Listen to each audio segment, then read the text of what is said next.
अज्ञानतिमिरान्धस्य ज्ञानाञ्जनशलाकया चक्षुरुन्मीलितं येन तस्मै श्रीगुरवे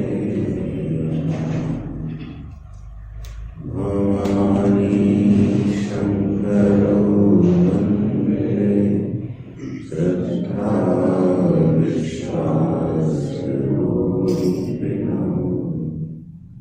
याज्ञां विना न पश्यन्ति सिद्धाः स्वान्तस्थमीश्वरम् वन्दे बोधमयं नित्यं गुरुं शङ्कररूपिणं यमाश्रितो हि वक्रोऽपि चन्द्रः सर्वत्र मन्यते। ॐ सच्चिदानन्दस्वरूपाय परमात्मने नमः। ॐ श्री सद्गुरुचरणकमलेभ्यो नमः। अखण्डं सच्चिदानन्दम्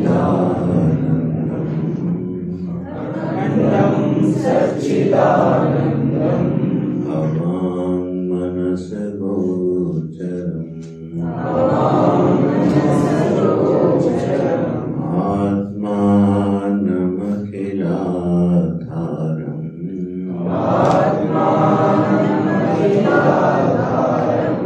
आश्रये भीष्टसिद्धये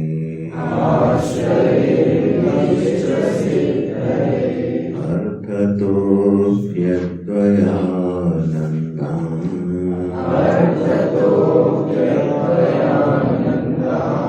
अतीतद्वैतभानतः गुरूणाराध्य वेदान्त सारं वक्ष्ये यथामतिः।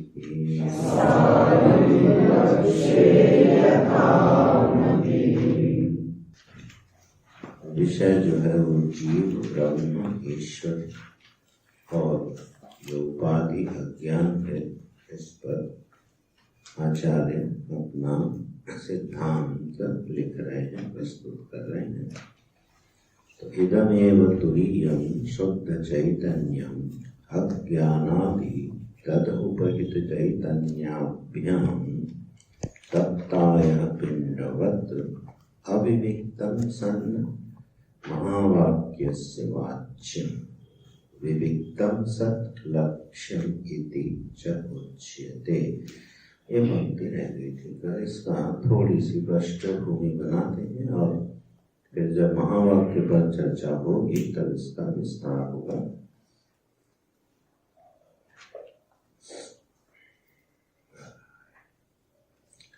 यह जो तुरीय वस्तु है, अब देखो एक नाम पड़ा था ब्रह्म वस्तु का, एक और नाम हो गया तुरीय। तो जब तुरीय शब्द आए तो वो किसके अर्थ का बोधक होगा? ब्रह्म। चैतन्य नाम आए तो वो ब्रह्म वस्तु का बोधक होगा। और बाकी सत, चित, आनंद, अनंत और अद्वय, यह शब्द भी, यह पद भी ब्रह्म के बोधक हैं, ब्रह्म वस्तु के बोधक हैं। अच्छा, तो इदमेव तुरीयम, यह जो चौथा है, जो ब्रह्म वस्तु है, शुद्ध चैतन्यम, ये अज्ञान आदि से उपहित होकर के यह जो चैतन्य है, जैसे तप्त माने गरमाया हुआ, अयह माने होता है लोहा, लौह, और पिंड माने लोहे का कोई पिंड है, मानो कोई गोला है, तो अयह पिंडवत अविविक्तम सन, वो मिला हुआ महावाक्य से वाच्य, महावाक्य का वाच्य माने वाच्य अर्थ होता है, और अलग अलग करने से फिर वो लक्षण इति च उच्यते, उसके पृथक पृथक लक्षणों से जब उसका बोध होता है तो लक्षण इति च उच्यते। ये पंक्ति है, इसमें एक शब्द आया है महावाक्य। तो आप लोगों में से बहुत लोग इससे अपरिचित होंगे कि महावाक्य क्या होता है। वाक्य तो श्रवण किया गया है, वाक्य किसको कहते हैं? पदों के समूह को वाक्य कहते हैं। तो ऐसे वाक्य हमको प्राप्त होते हैं। वाक्य का काम क्या है? किसी अर्थ का बोध कराना, ये वाक्य का काम होता है। किसी क्रिया में विनियोग करवाना, किसी अर्थ का बोध कराना, ये काम वाक्य का है। जैसे गुरु ने कहा यहाँ आओ और वह चरणामृत लेकर आओ, अभी वाक्य बोला गया। इस वाक्य ने सुनने वाले के हृदय में इस वाक्य के अर्थ को प्रकट कर दिया कि गुरु बुला रहे हैं वहाँ और चरणामृत लेके जाना है भगवान का। अब यह अर्थ सुनने वाले के हृदय में प्रकाशित हो गया। तो वाक्य का काम क्या है? अपने अर्थ को प्रकाशित कर देना श्रोता के हृदय में। इसी को वाक व्यवहार बोलते हैं। वाणी का जो व्यवहार है वो क्या है? अपनी कही हुई बात को वक्ता श्रोता के हृदय में उस अर्थ को प्रकाशित कर दे। तो हम लोग जो दिन भर बातचीत करते हैं, जो वाणी बोलते हैं, सबसे अधिक संभवतः व्यवहार जो है इसी कर्मेंद्रिय का होता है। वाणी व्यवहार बहुत होता है।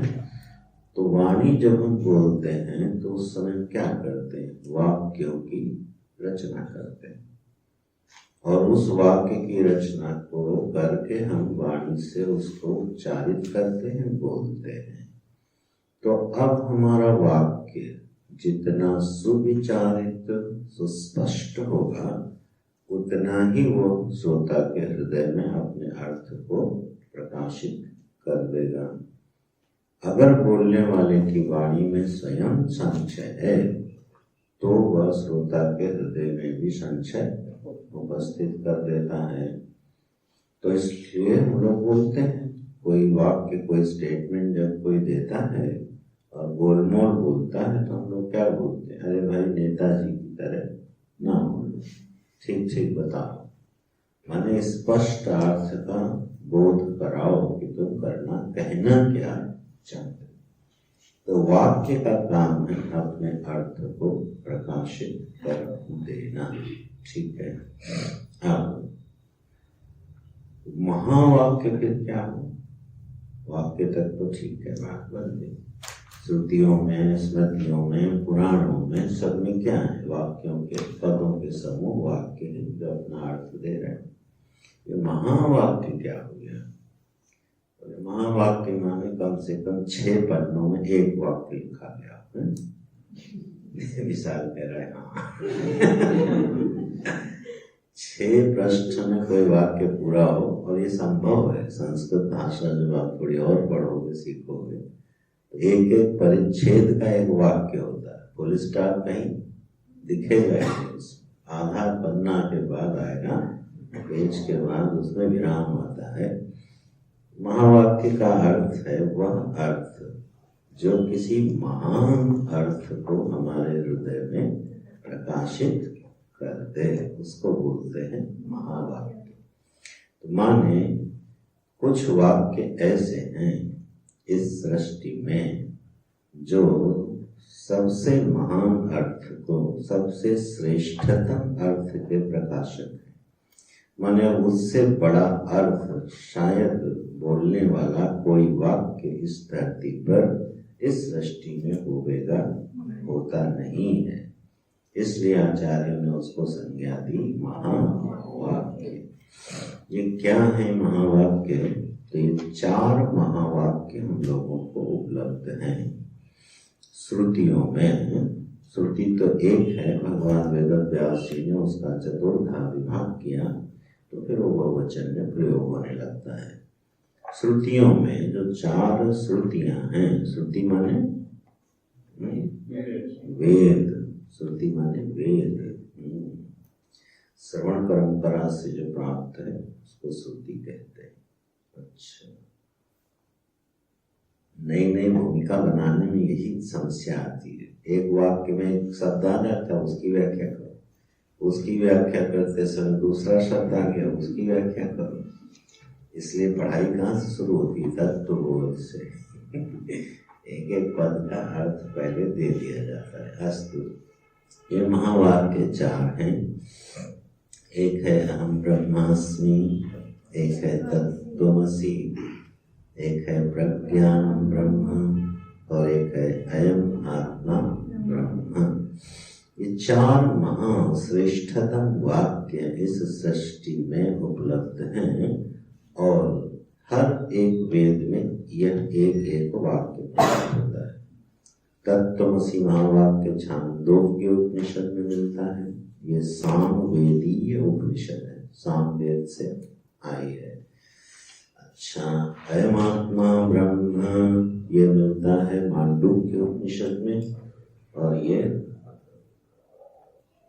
अथर्ववेद से। ये अथर्ववेदीय उपनिषद है, अथर्ववेद से आई है। और अहम ब्रह्मास्मि ये किस उपनिषद का है? अहम ब्रह्मास्मि बृहदारण्यक उपनिषद का है, और ये यजुर्वेद की उपनिषद है। और कौन सा बचा? प्रज्ञानम ब्रह्म। ये तुम लोगों ने पढ़ाई है कोर्स में, ऐत्रेय उपनिषद का। ये ऋग्वेदीय उपनिषद है। देखो, 4 उपनिषद में एक एक वाक्य आचार्यों ने निकाला और उसको क्या कहा? ये महावाक्य हैं। इससे श्रेष्ठतम अर्थ किसी श्रोता के हृदय में प्रकाशित नहीं हो सकता, और यही जीवन का मुख्य प्रयोजन बन जाता है। तो वेदांत जो है उसका मुख्य विषय क्या हो गया? यानी महावाक्य के अर्थ का प्रकाश कराना, ये वेदांत का प्रतिपाद्य विषय है। अब देखो, इस वेदांत सार जो हम लोगों ने शुरू किया था, उसमें विषय क्या बताया था आचार्य ने? जीव ब्रह्मैक्यम। ठीक है, विषय बताया मैं जीव की ब्रह्म से एकता सिद्ध करके बताऊंगा श्रुति प्रमाण से और युक्तियों से। महावाक्य क्या करते हैं? इसी जीव ब्रह्मैक्य का बोध कराते हैं। इसलिए वेदांत के जितने भी ग्रंथ हैं, ठीक है, वेदांत दर्शन के, उनका मुख्य विषय क्या होगा? जीव ब्रह्मैक्य माने महावाक्य का बोध कराना, महावाक्य को समझ लेना, उसके अर्थ को अपने हृदय में प्रकाशित होने देना। तो यहाँ शब्द आया है महावाक्य। महावाक्य का जो अर्थ है, अब यहाँ महावाक्य का उल्लेख नहीं किया, क्योंकि और भूमिका बना के फिर तत्त्वमसि महावाक्य के अर्थ का शोधन इस ग्रंथ में कराया जाएगा। इस ग्रंथ में इस तत्त्वमसि महावाक्य के अर्थ को कैसे निकालेंगे आचार्य, उसकी यहाँ एक छोटी सी हिंट माने वो दे दिया, संकेत कर दिया है। तो अभी उतना ही समझ लेते हैं। तो महावाक्य है, तब एक मन में प्रश्न आता है, जैसे हम सारे वाक्यों के अर्थ समझ लेते हैं, क्या महावाक्य के अर्थ को नहीं समझ सकते? संस्कृत पढ़ी हो अथवा हिंदी पढ़ी हो, ठीक, और उसी हिंदी में महावाक्य बोला जाए, तो जैसे हम बाकी हिंदी के वाक्य समझ लेते हैं, क्या महावाक्य नहीं समझ सकते?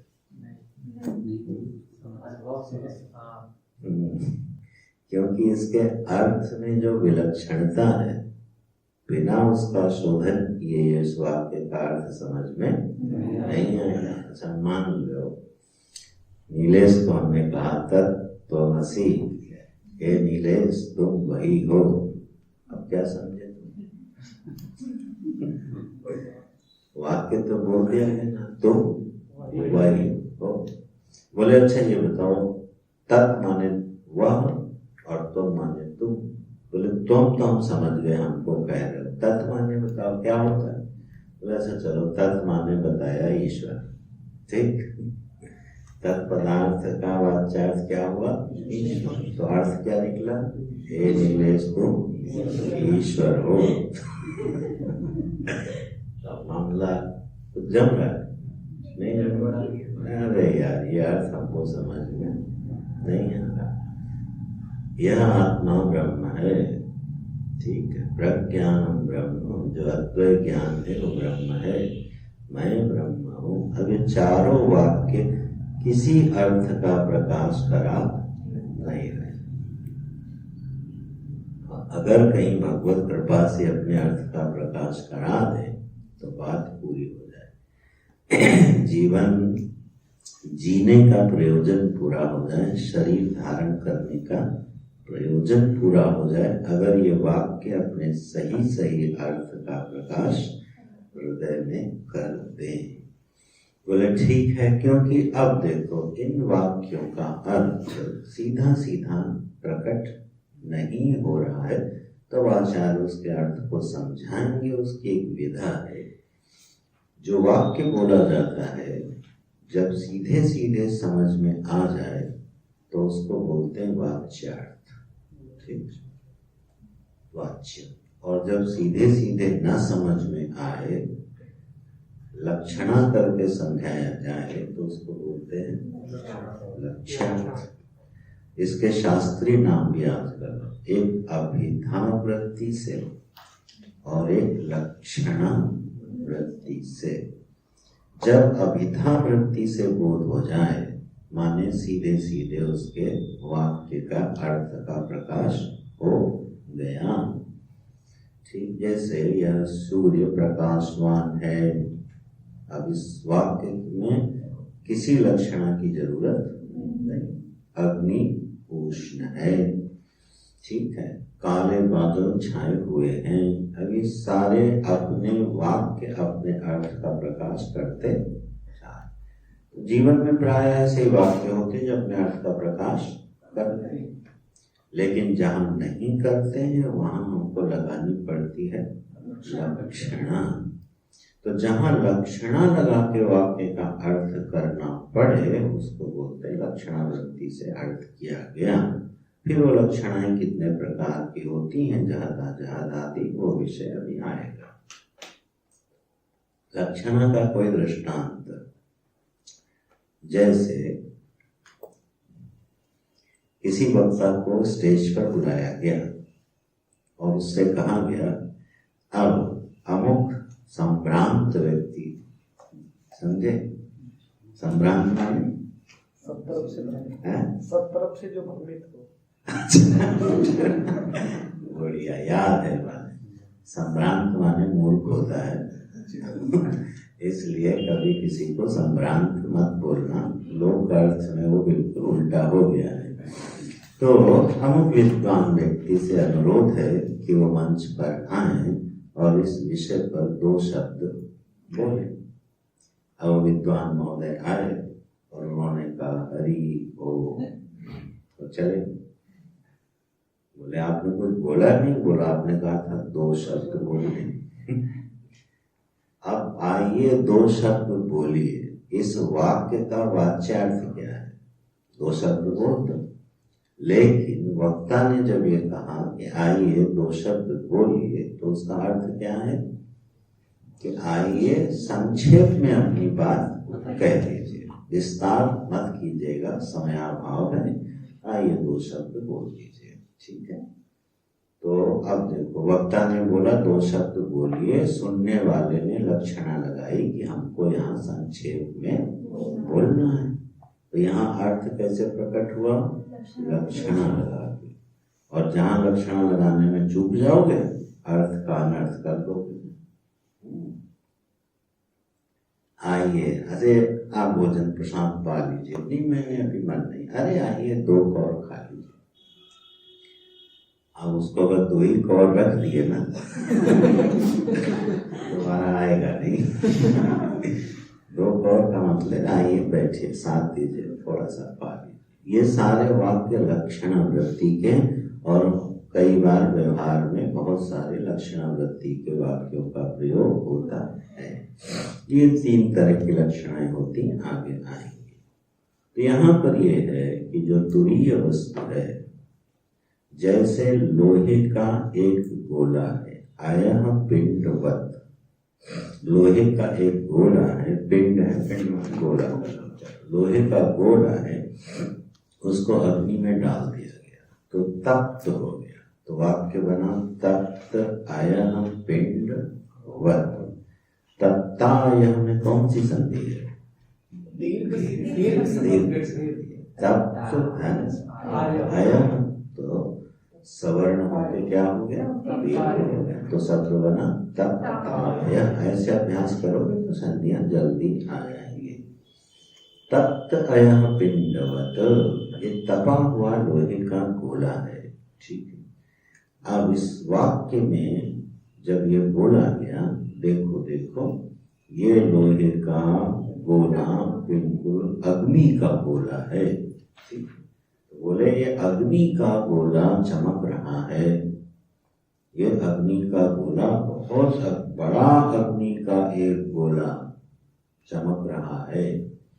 अब इस वाक्य का वाच्यार्थ क्या है? अग्नि का गोला चमक रहा है, अर्थ का प्रकाश भी करा दिया। अब देखना झंझट कहाँ से शुरू हो रही है।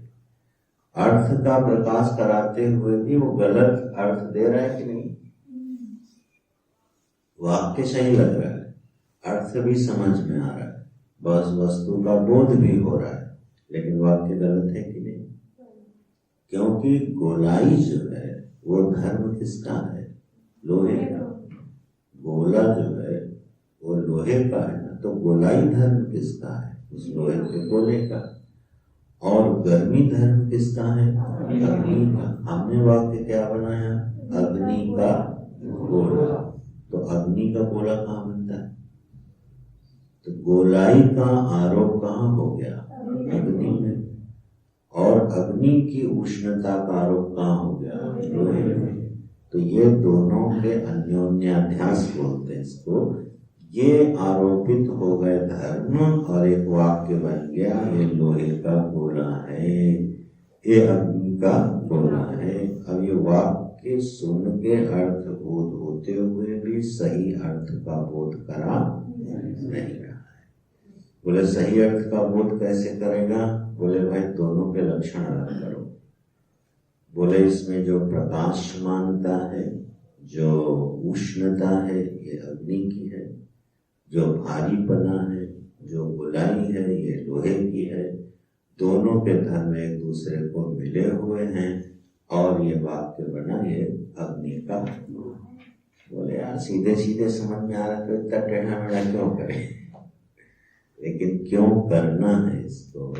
क्योंकि जब मैं ये बोलता हूँ कि मैं सुखी हूँ और मुझे सुख का अनुभव भी हो रहा है, और मैं दुखी हूँ और मुझे दुख का भी अनुभव, अब सीधे वाच्यार्थ तो निकल रहा है, लेकिन ये वाक्य सही नहीं है। तो क्यों सही नहीं है?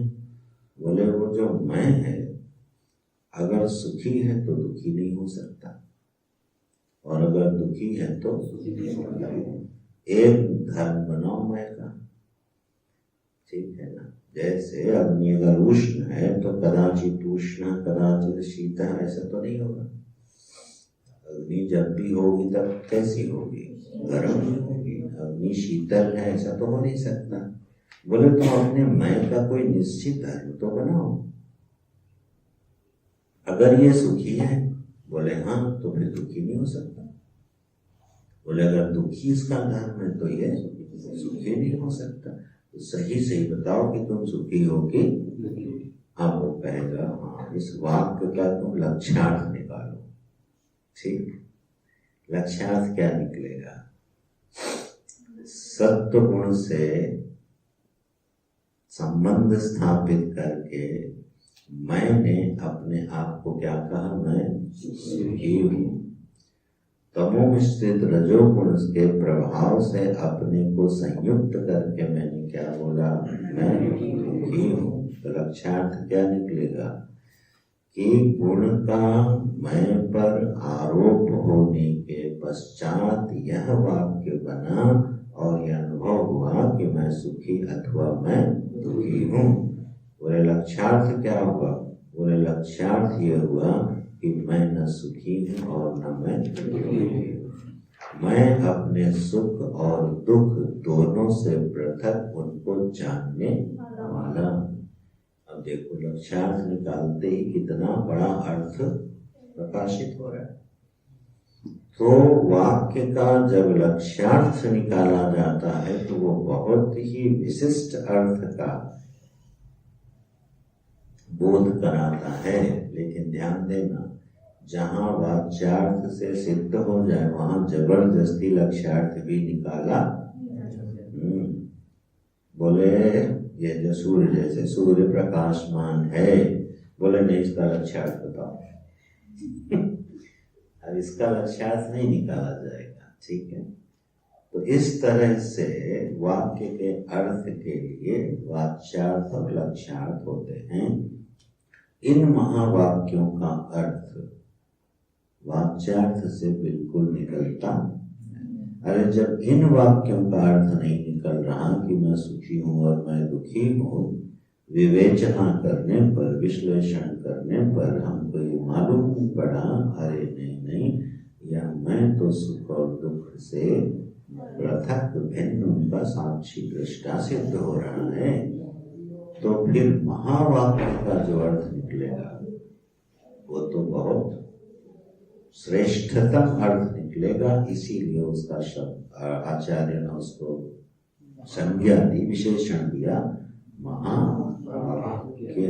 ऐसा तो इस महावाक्य का अर्थ निकालने के लिए एक वाच्य है, वाच्य लक्षणावृत्ति है और एक अभिधावृत्ति है, जिसका प्रयोग करके इस ग्रंथ में तत्त्वमसि महावाक्य का लक्षण अर्थ प्रकाशित किया जाएगा।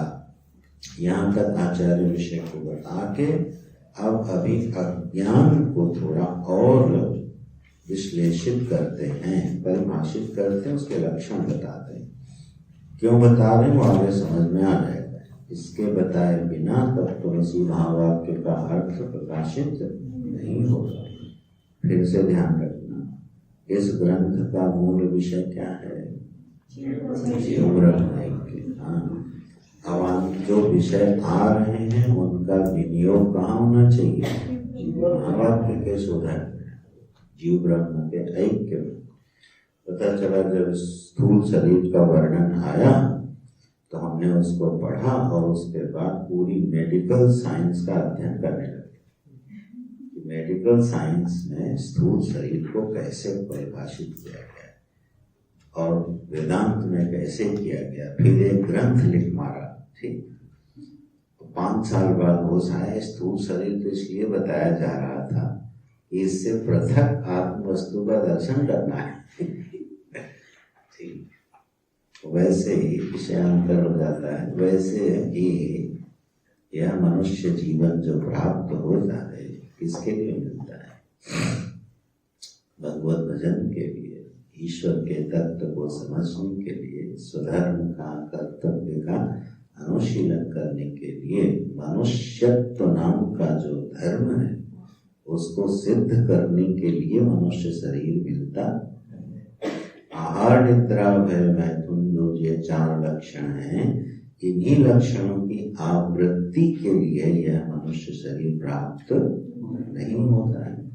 तो अगर इसी की आवृत्ति होती रहेगी तो फिर यह पुनः कौन सा शरीर मिलेगा? जहां पर ये स्वाभाविक रूप से सिद्ध है और कोई नियम कानून भी लगाए नहीं जाते हैं इन कामों के लिए, वही शरीर मिल जाएगा। ठीक है, कोई नियम कानून नहीं है जहाँ आहार निद्रा भय मैथुन की आवृत्ति होती है, वहाँ कोई नियम है? जंगल में कोई नियम होता है? कोई कानून है जानवरों के लिए? नहीं, आवृत्ति है। तो मनुष्य जो शरीर मिला है, इसका मतलब उसका प्रयोजन कुछ और होना चाहिए, तभी वो मनुष्यत्व धर्म होगा।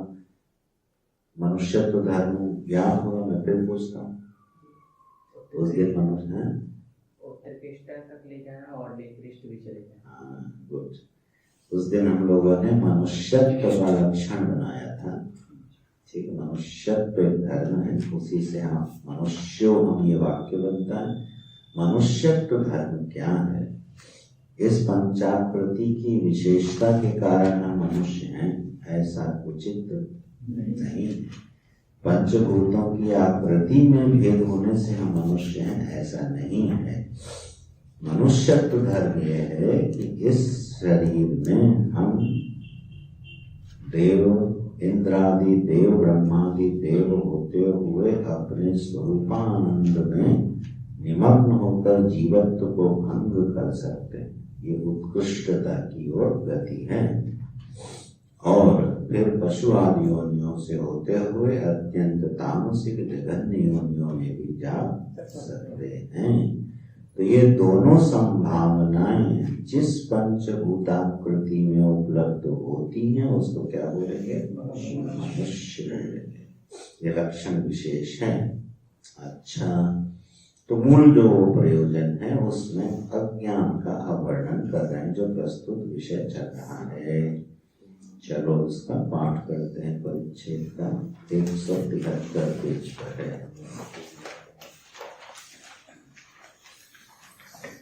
अस्याज्ञानस्य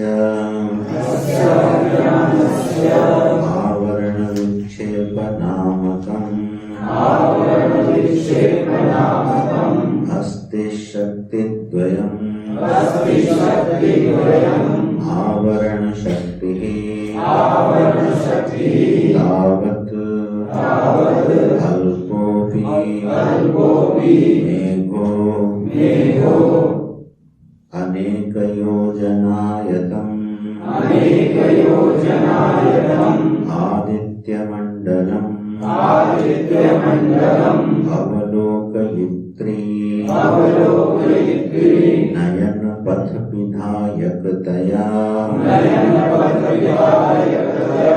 यथा आच्छादयतीव तथा ज्ञानम् परिच्छिन्नम् अपि आत्मानम् अपरिच्छिन्नम् असंसारिणम् अवलोकयित्री बुद्धिविधायकतया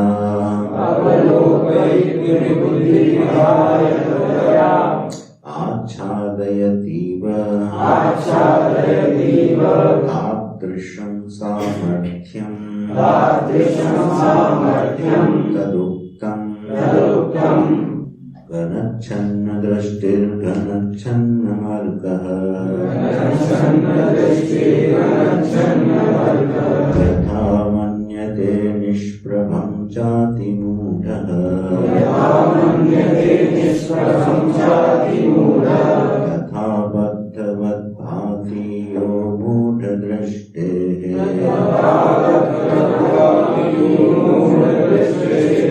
स नित्योपलब्धिस्वरूपो हमात्मा।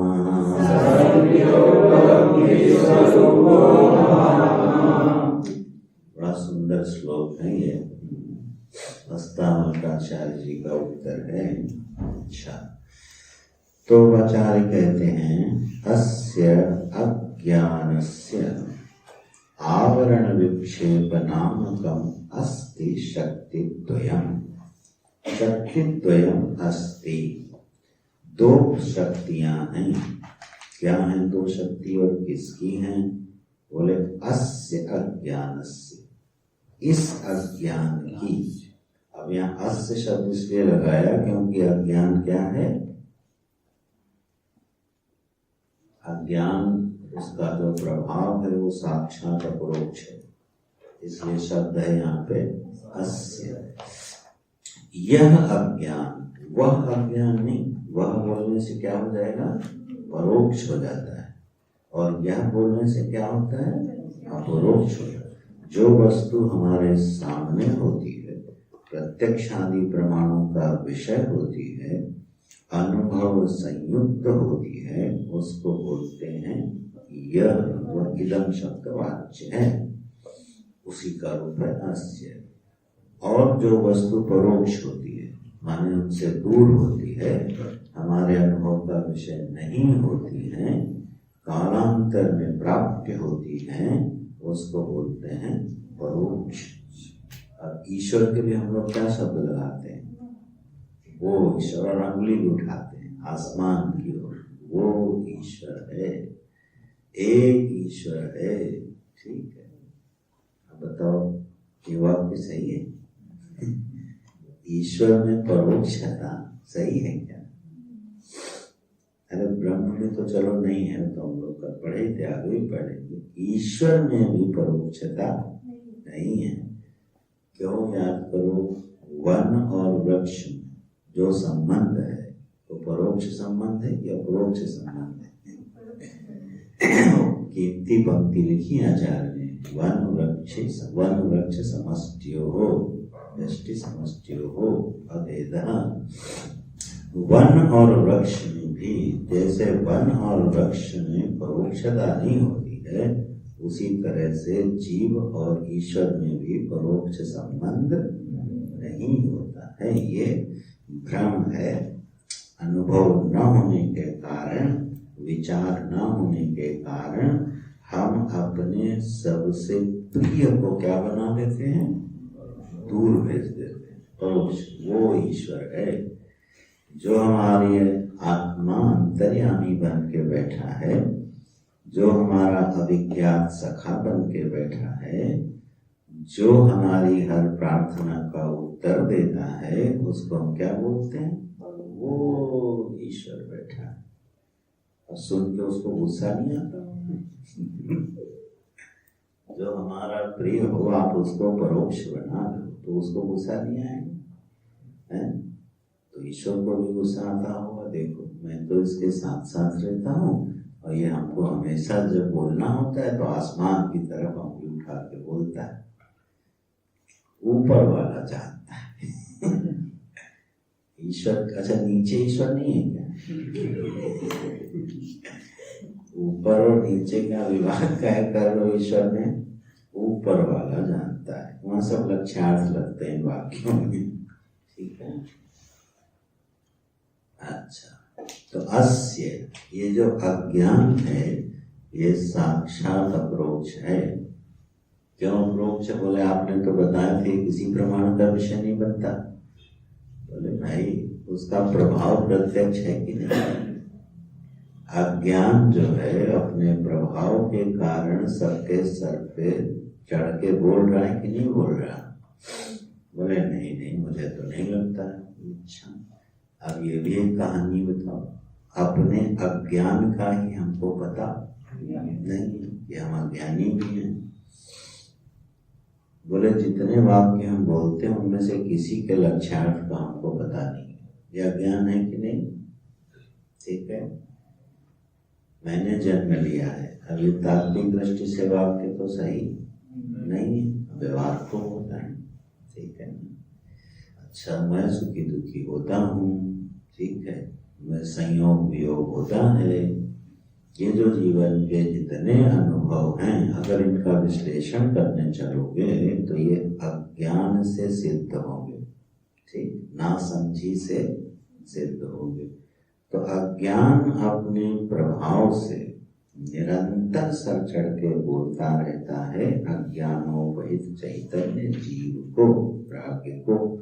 इसलिए आचार्य ने शब्द प्रयोग किया अस्य अज्ञानस्य, इस अज्ञान की। बोले कुछ जरा इसकी मीमांसा करो तो समझ में आए। तो अब बताते हैं, इसकी दो शक्तियां हैं। शक्ति द्वयम अस्ति। क्या शक्ति है? बोले एक आवरण शक्ति है और एक विक्षेप शक्ति है।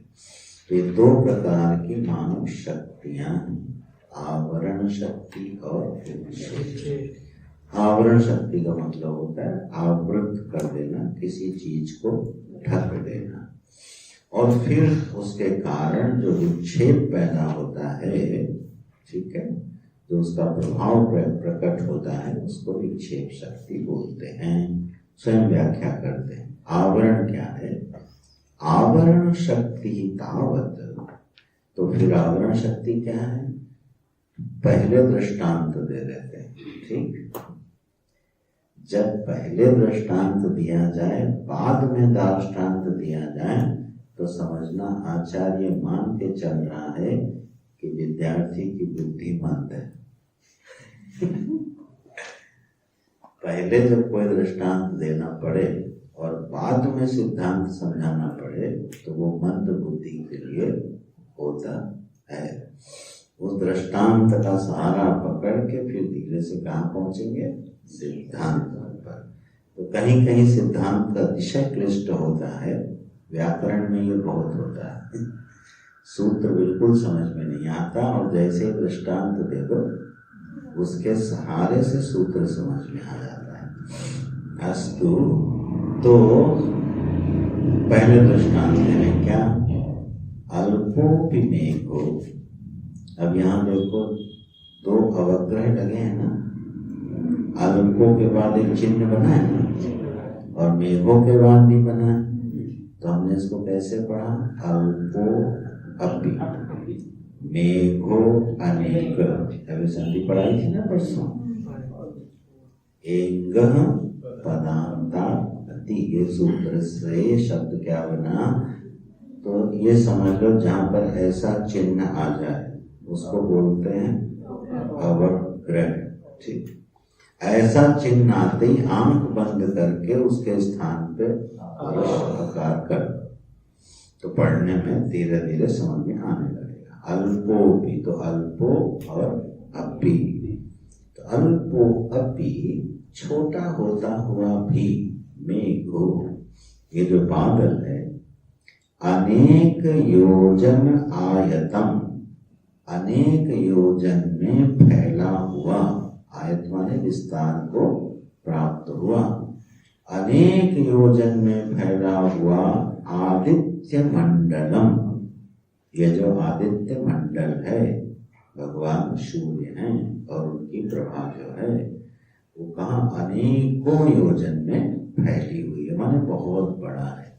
सूर्य पृथ्वी से कई गुना बड़ा है, और फिर उसकी प्रभा, उसने तो पूरे जगत को मानो व्याप्त करके रखा। तो शब्द क्या बना में? आदित्य मंडलम।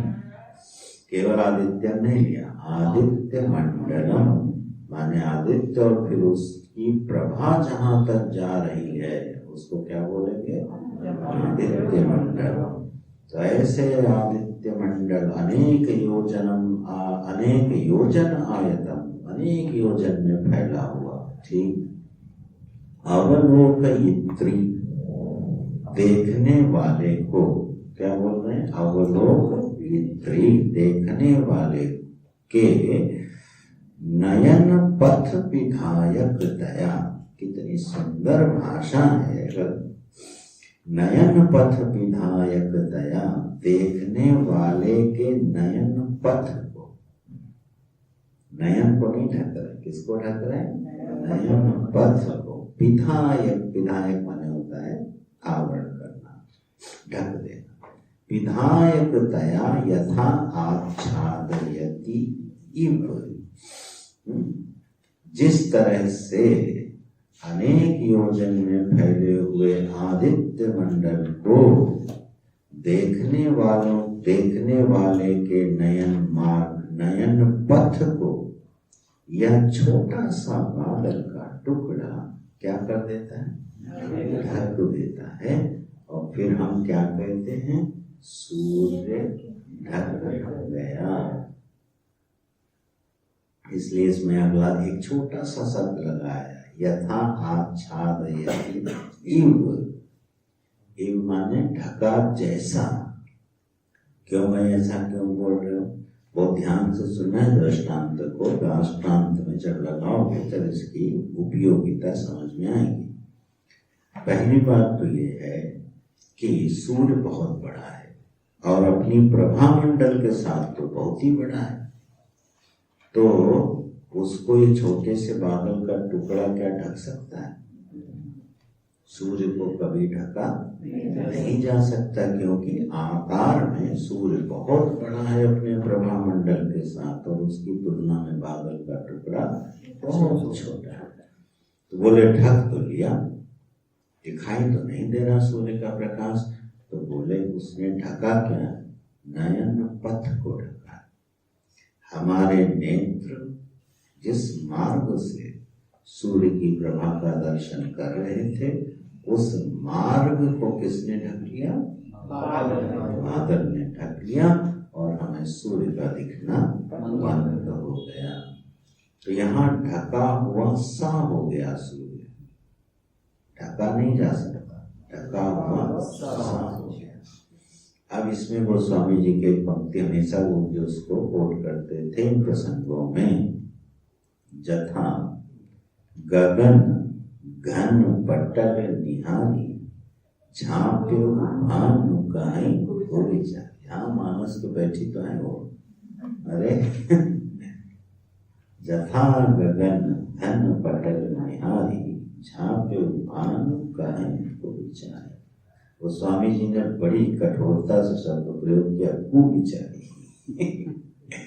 बोले ये कुविचार वाले लोग हैं जो ये कहते हैं क्या सूर्य को बादल ने ढक दिया। असल में तो क्या है, नयन पथ ढका गया है, सूर्य कभी ढका नहीं जाना है। और उस दृष्टांत की खासियत क्या, वह जो बादल हमको दिखाई दे रहा है वो किसके प्रकाश में दिखाई दे रहा है? ये सब नोट कर लेना, ये दृष्टांत के पॉइंट सब लगने वाले हैं दृष्टांत। सूर्य के प्रकाश में ही उस बादल का रूपक दर्शन हो रहा है। यदि सूर्य ना हो तो बादल भी दिखाई नहीं देता है। लेकिन घटना तो एक घटी गई कि सूर्य का दिखना बंद। अब ये सच्चाई तो है, अनुभव तो है कि भाई अब सूर्य को कैसे भी ढका गया हो, किसने भी ढका हो, लेकिन ढक तो गया और हमको सूर्य का प्रकाश दिखना बंद तो हो गया। हमारा अनुभव ये है। अब वो चाहे गलत हो चाहे सही। बोले ठीक है, तो इव उसको ढक लिया है जैसे। तथा अवय दार्ष्ट्रांत में, तथा उसी प्रकार से अज्ञानम परिच्छिन्नम अपि, ये अज्ञान उन बादलों की तरह छोटा सा अज्ञान, सीमित अज्ञान क्या करता है? अपि आत्मानम अपरिच्छिन्न, ये अपरिच्छिन्न आत्मा को, अब यहाँ दो शब्द है परिच्छिन्न और अपरिच्छिन्न, इसके सीधे सीधे अर्थ नोट कर लो। परिच्छिन्न माने होता है सीमित और अपरिच्छिन्न माने असीमित। जिसकी सीमाएं तय न हो सके देश और काल में उसको बोलेंगे अपरिच्छिन्न, और जिसकी सीमाएं तय हो जाएं देश में, काल में, द्रव्य में, उसको बोलेंगे परिच्छिन्न। तो मोटा मोटा अर्थ है, सीमित को बोलेंगे परिच्छिन्न, असीमित को बोलेंगे अपरिच्छिन्न। तो इस परिच्छिन्न अज्ञान ने, इस सीमित अज्ञान ने क्या किया? आत्मा को, कैसी है आत्मा? असीमित है, उसको ढक लिया। असंसारिणम, जो संसारी नहीं है उसको संसारी बना दिया। असंसारिणम अवलोकयित्री बुद्धि विधायक दय, देखने वाले की बुद्धि को क्या किया उसने? ढक लिया। आच्छादयति इव तादृशम सामर्थ्यम, ये आवरण शक्ति का परिचय हुआ। अब देखो दृष्टांत में घटाओ।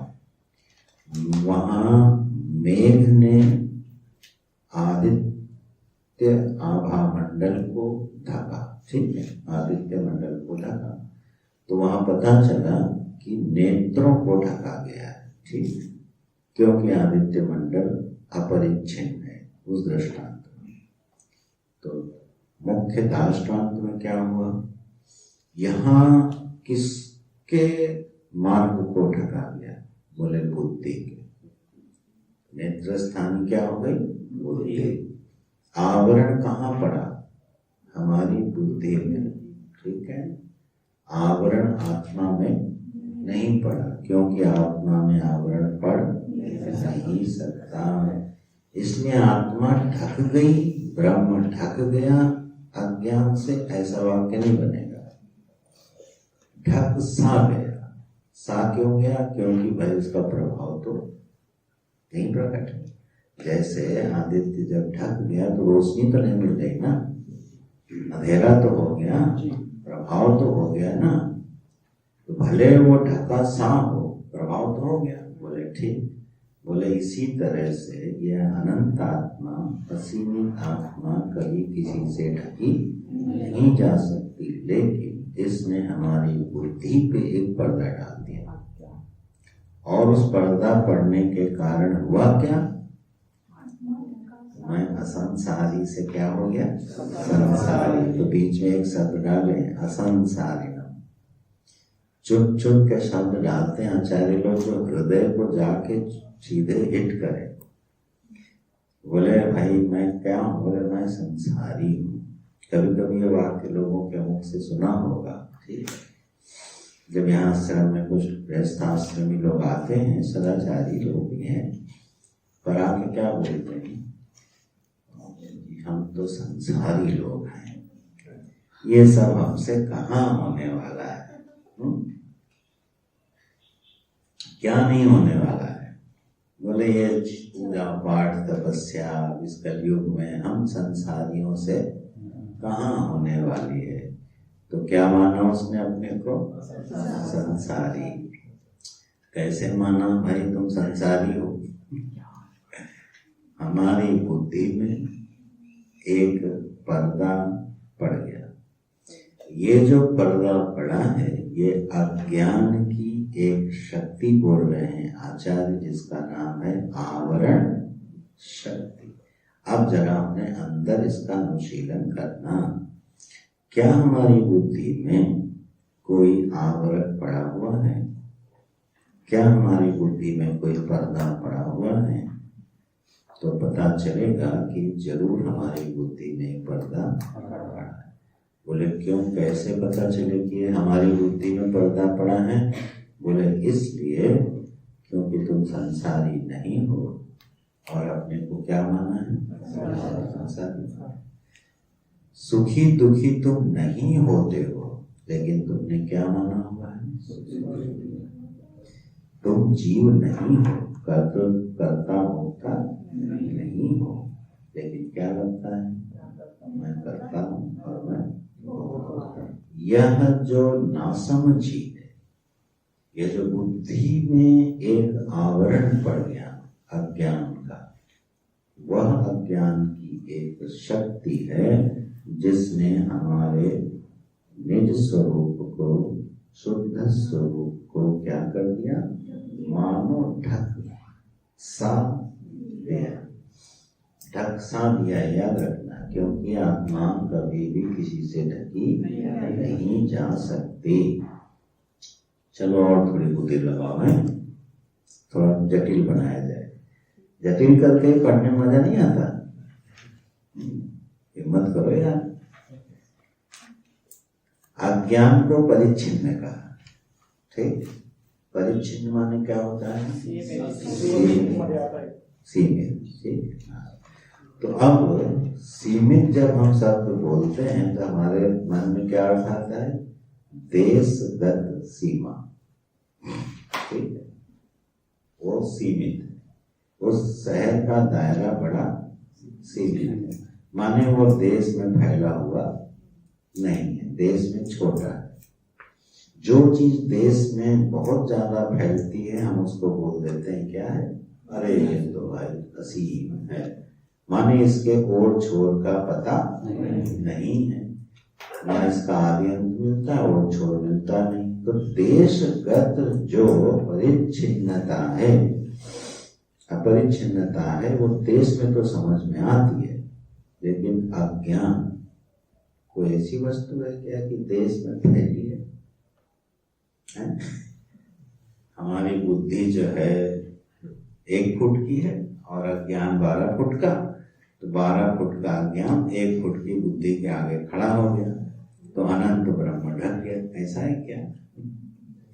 तो बुद्धि में देशगत, अज्ञान में देशगत परिच्छिन्नता तो नहीं, तो अज्ञान परिच्छिन्न कैसे?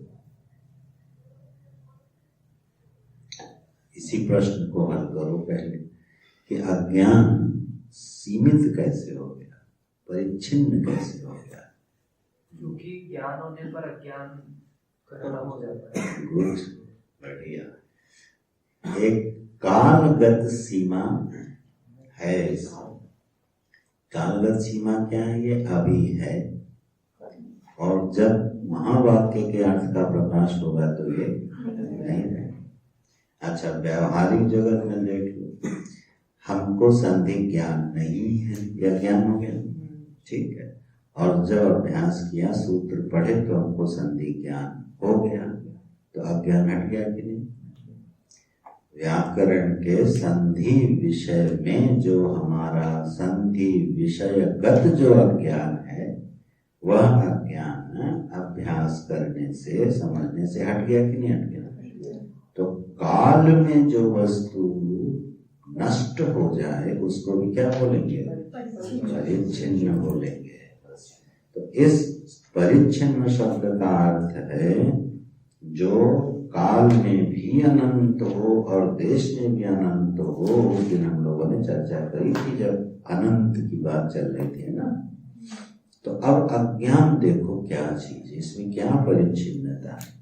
बोले नैसर्गिक रूप से जब से हमने जन्म लिया, हमारे शरीर की हमको प्राप्ति हुई है, इस शरीर की इस समय जो प्राप्ति हुई है उसके साथ ये आवरण बिल्कुल हमको उपहार में साथ मिला है। बॉर्न विद इग्नोरेंस, अज्ञान के साथ पैदा हुए, माने खूबसूरत उपहार जो है हम अपने साथ लेके आए। अगर ये उपहार नहीं होता तो हम आते ही। तो अज्ञान के साथ ही जन्म हुआ है। क्यों? बोले बस पैदा होते ही धीरे धीरे क्या प्रकट होता है? आम मनुष्यो हम, बालको हम, ठीक है, ये मेरे पिता हैं, ये मेरी माता हैं, ये मेरा मकान है। अरे जैसे ही 3 महीने 6 महीने का भी बालक होता है वो अपने खिलौने पे कब्जा कर लेता है कि ये मेरा खिलौना है, और अगर उसको किसी ने छुआ तो उपद्रव काटता है कि मेरा खिलौना है, ठीक है, और रक्षा में संलग्न हो जाता है अपने जीवन की। तो यह है अज्ञान का प्रभाव। इसको विक्षेप शक्ति आगे बताने वाले हैं। तो अभी ये ध्यान दो कि हमारी बुद्धि में किस तरह का पर्दा पड़ा हुआ है, किस तरह का अज्ञान है, किस तरह का आवरण है जिसने हमारी बुद्धि को आवृत कर लिया, और जिसके कारण हम वो नहीं देख पा रहे हैं जो दर्शनीय है, दर्शनोपलब्ध है, नित्योपलब्ध है। तो ऐसी एक शक्ति है और उस शक्ति का नाम है आवरण शक्ति। तो अज्ञान की एक शक्ति है, उसका वर्णन किया आवरण शक्ति। तदुत्तम, बोले उस संबंध में बड़ा प्यारा श्लोक लाए हैं। एक बार भगवान भाष्यकार किसी गांव से निकल रहे थे, तो उनके एक बालक पर दृष्टि पड़ी। वो बालक गांव से बाहर वृक्ष के नीचे बैठा हुआ था। अब दिव्य दृष्टि संपन्न भगवान भाष्यकार की जब वह ज्ञानमयी दृष्टि उस बालक पर पड़ी तो उन्होंने पहचान लिया कि यह बालक बड़ा कोई दिव्यात्मा सुनने बालक है। लेकिन उसको गांव वालों बड़ा क्या समझते थे, बड़ा बेवकूफ है, कुछ करता नहीं है, पता नहीं कहाँ खोया रहता है, तो तिरस्कृत जैसा था गांव। लेकिन वो था एक पुण्यात्मा, दिव्यात्मा था। भगवान भाष्यकार की दृष्टि पड़ी तो उन्होंने पूछा, तुम कोसित्व, तुम कौन हो? तो उसने उत्तर में ये श्लोक बोल दिया, घनच्छन्न दृष्टि घनच्छन्न मर्कः यथा मन्यते निष्प्रभं चाति मूढः। बोले घनच्छन्न दृष्टि, अरे आंख ढकी होती है और सूर्य ढक गया है, जिस प्रकार से मानते हैं कि सूर्य ढक गया है, प्रभा शून्य हो गया है, चाति मूढ़, वो क्या है, मूढ़ है, मूढ़ नहीं क्या है, अति मूढ़, वो अत्यंत मूर्ख हैं जो ये मानते हैं कि सूर्य की प्रभा ढक गई, बादलों ने सूर्य को ढक लिया। तथा बद्धवद् भाति यो मूढ़दृष्टेः, बोले उसी तरह से मूर्खों की दृष्टि में यह आत्मा क्या लगता है उनको, बंधा हुआ, नित्य स्वतंत्र, देश काल से अपरिच्छिन्न अजन्मा आनंद स्वरूप आत्मा संसारी हो गया, बंध गया, सुखी दुखी हो गया। ऐसे मूढ़ दृष्टि में आत्मा बंधा हुआ दिखाई देता है, ढका हुआ दिखाई देता है। बोले मैं कौन हूँ, नित्योपलब्धि स्वरूपो हमात्मा, बोले मैं नित्य उपलब्धि स्वरूप जो आत्मा है वह मैं। एक इस बात का उत्तर दिया, तो कौन? ऐसा अद्भुत जब ये उत्तर बालक का सुना तो भगवान भाष्यकार ने, शंकराचार्य ने उसको क्या बना लिया, अपना शिष्य बना लिया। और शिष्य का नाम है हस्तामलकाचार्य। भगवान भाष्यकार के 4 शिष्य हुए, हस्तामलकाचार्य जी, तोटकाचार्य जी, सुरेश्वराचार्य जी, पद्मपादाचार्य जी। ठीक, सुरेश्वराचार्य जी का नाम पहले क्या था, मंडन मिश्र। मंडन मिश्र से वो सुरेश्वराचार्य। चारों के जीवन का एक सुंदर सुंदर इतिहास है। वेदारण्यक उपनिषद के भाष्य पर वार्तिक लिखी है सुरेश्वराचार्य जी ने। तो और पद्मपादाचार्य जी ने लिखी है ब्रह्मसूत्र पर टीका। ठीक, एक बार ऐसा हुआ कि भाष्य पर टीका लिखने की बात हुई, तो चारों शिष्यों में से यह सौभाग्य किसको मिलेगा, ये तय होना था। तो उन्होंने कहा भाई जिसकी श्रद्धा अतिशय होगी उसी को ये सौभाग्य मिलेगा। तब भगवान भाष्यकार ने परीक्षा लेने के लिए क्या किया कि नदी में स्नान करने के लिए गए और फिर वहां पर पद्मपादाचार्य जो उनका नाम पड़ा तो उन्होंने अपने को मानो मैं संकट में हूं ऐसा आवाज लगाई, आओ। तो ये अपने पद्मपादाचार्य जी दौड़ पड़े, इस बात का ख्याल किए बिना कि आगे सरोवर है, नदी है, दौड़ पड़े। तो वो उस पे चलते चले गए और हर कदम पे पीछे कमर हिलते चले गए, इसलिए उनका नाम पड़ा पद्मपादाचार्य। इतनी अगाध श्रद्धा थी, उन्होंने ये विचार ही नहीं किया कि हमारे नीचे थल है कि जल है। आचार्य ने बुलाया और दौड़ पड़े। ऐसे वो पद्मपादाचार्य जी को। तो कहने का मेरा तात्पर्य याद आ गया, स्मरण ये है कि 4 शिष्य हुए, फिर भगवान शंकराचार्य जी ने 4 पीठों का निर्माण किया। सी बात हो ही जाए, तुम लोगों को परिचय हो जाए, ये भी जानकारी होनी चाहिए वेदांत के साथ है। 4 पीठों का निर्माण किया भगवान भाष्यकार ने और फिर उस पे एक एक को शंकराचार्य के पद पर नियुक्त किया और वही परंपरा अभी 4 पीठों में चली आ रही है।